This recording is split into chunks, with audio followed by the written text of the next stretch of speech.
I got a request to talk about my pedal board, what stuff I'm using down below that we can't see. So let's go ahead and take a look. This is one of my favorite things.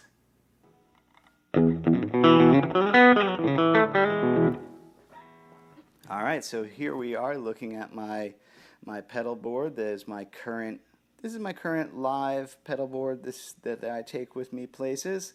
Let's run through where my signal's going. I'm playing a 52 made in Japan, or sorry, crafted in Japan Telecaster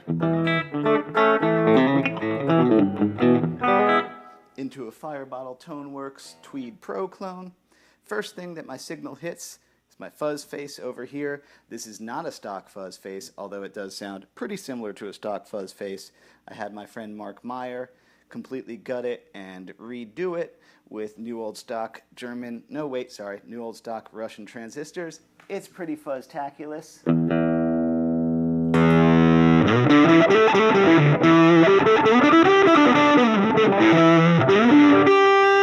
Yep, Jimi Hendrix.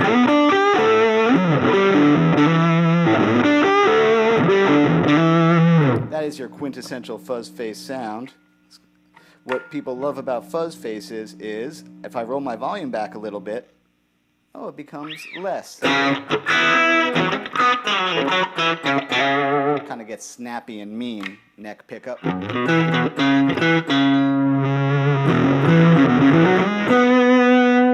Rolling it back. Truth be told, the way I use this pedal is I combine it with my delay here at the end for epic.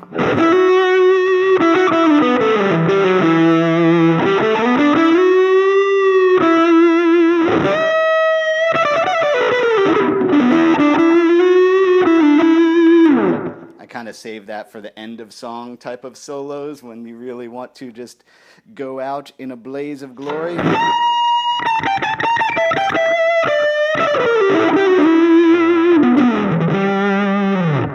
That's kind of, your guitar hero tone is fuzz face plus delay. Let's see, what else do I have running here? After it leaves the fuzz face, it goes into the Timmy here.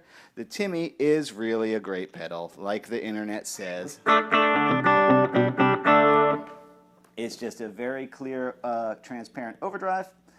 And the interesting thing about Timmys is they work backwards with these knobs. So with these all the way off, all the treble and bass are going through.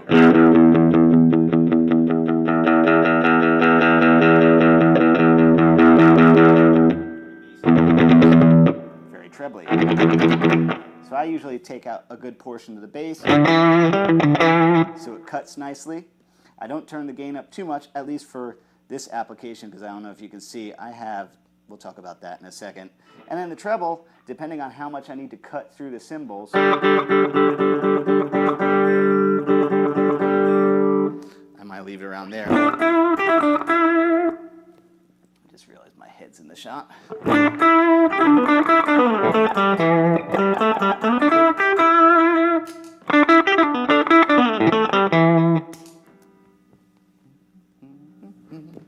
So this is great for solos when I got my rhythm tone, I need to jump on top of that a little louder.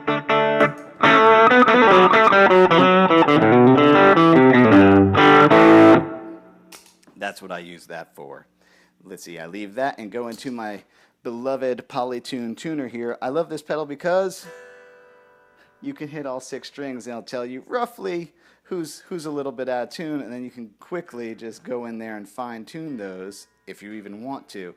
I tend to not overtune. I tend to, usually after a song is played live, I sneak an E chord in and go, hey, that sounds like an E. I'm not going to worry about it, because I think overtuning becomes a little bit of a sickness. People, now that we have the technology to make sure we're perfectly tuned every time, we lose our spontaneity.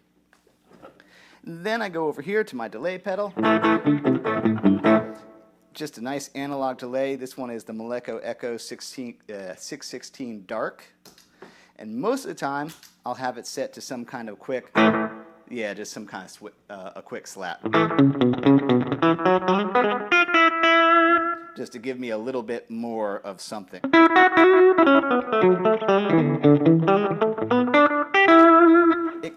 sorts of neat things. It's got modulation built in. If I click that on,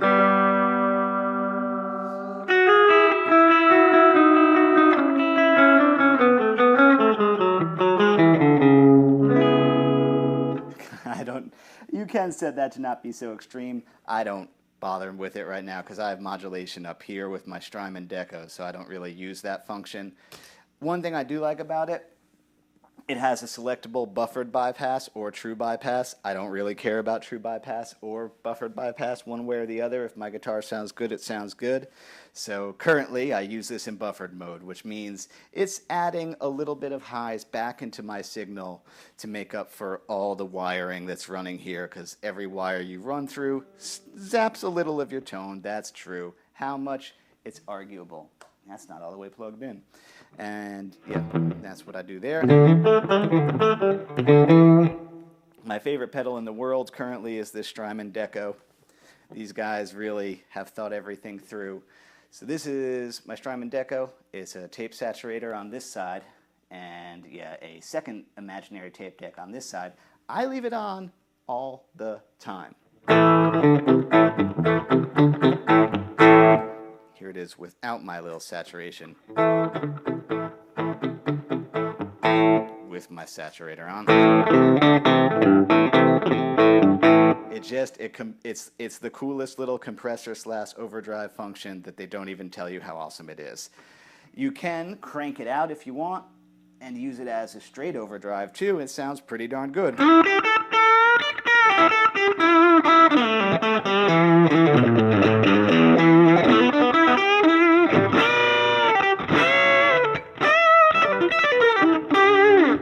But I have my Timmy for that purpose, so I leave him set around there. I aim that at the A, and now I know I'm good. Where this pedal really gets cool is you have the second side here, which has a variety of functions. If the knob over here for the second deck is around there, it's a flanger.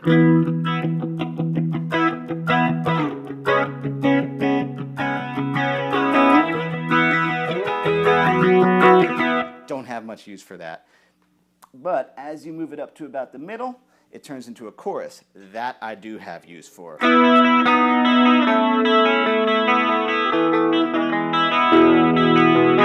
think I got that right. Hold on.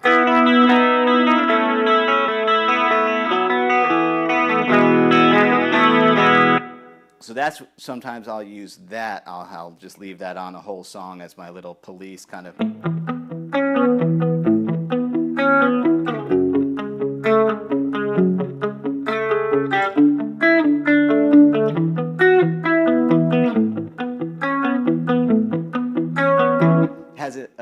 And then also, if you rock it around here, it moves that second tape deck, imaginary tape deck, to become a slapback, which is also one of the best slapbacks you'll ever hear because it's combined with the overdrive.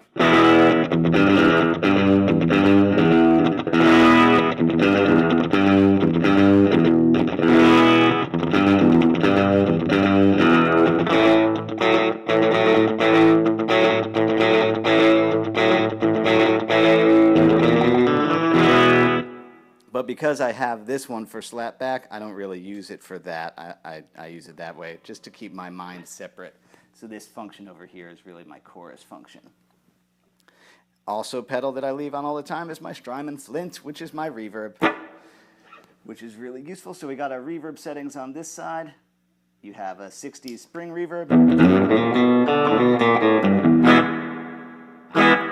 which I don't really like the spring setting so much. I like the 70s plate setting.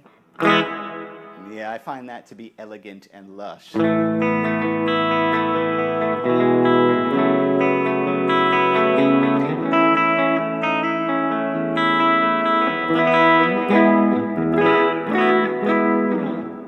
it's interesting, so I use it two ways.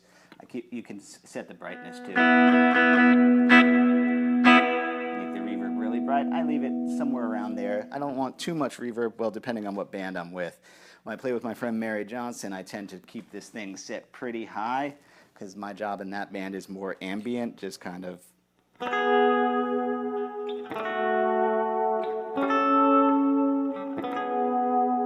just playing pretty background things for them. when I play with my band the Outboards, which is a little more new wave and the guitars are a lot choppier, I don't want to get buried in my reverb, so I bring it back pretty far.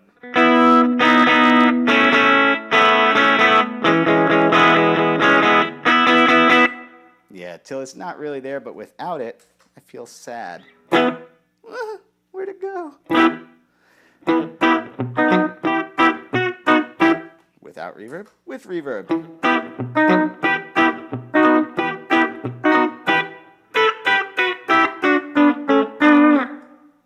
So we'll leave that on. And then the second function of this, which is so cool, is it has built-in tremolo. Let's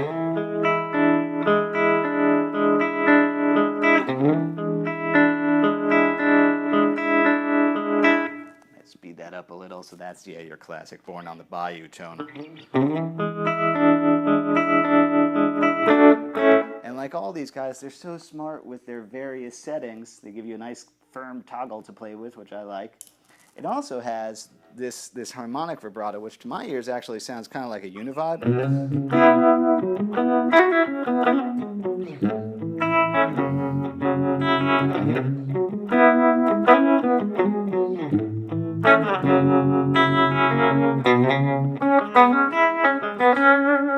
So I'll use that setting quite a bit too because I enjoy it so very much.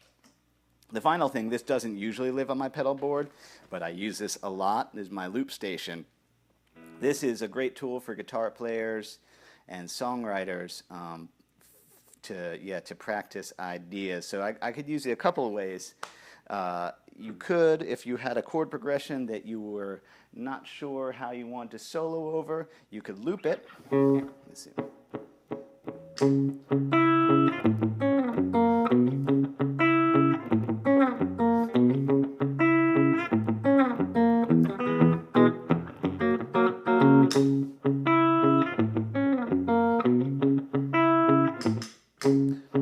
there I can get my loop going, and then I can be all weird and do all sorts of...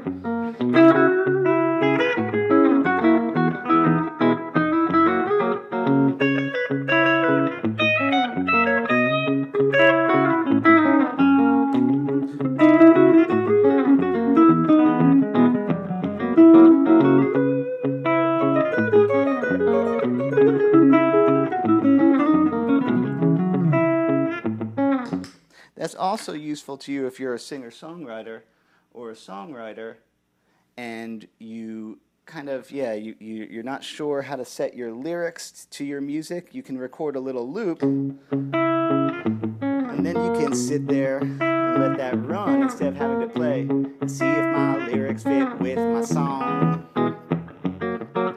Do these words fit with this riff? Now I think they do. So it's helpful for that reason too. And you know, for me, for this channel, I also record a lot of my backing tracks. This is a great pedal because it will remember them. So I'll record loops and save them, and that's sometimes what you're hearing me playing to is, I don't know what this one is, let's see. Nothing so far. It sounds like some kind of Sturgill Simpson song. I don't know which one. But yeah, you can see I record loops in there, and then I play them back through one amp, and that's what I use that for. And there you have it, my pedal board. Thanks for watching.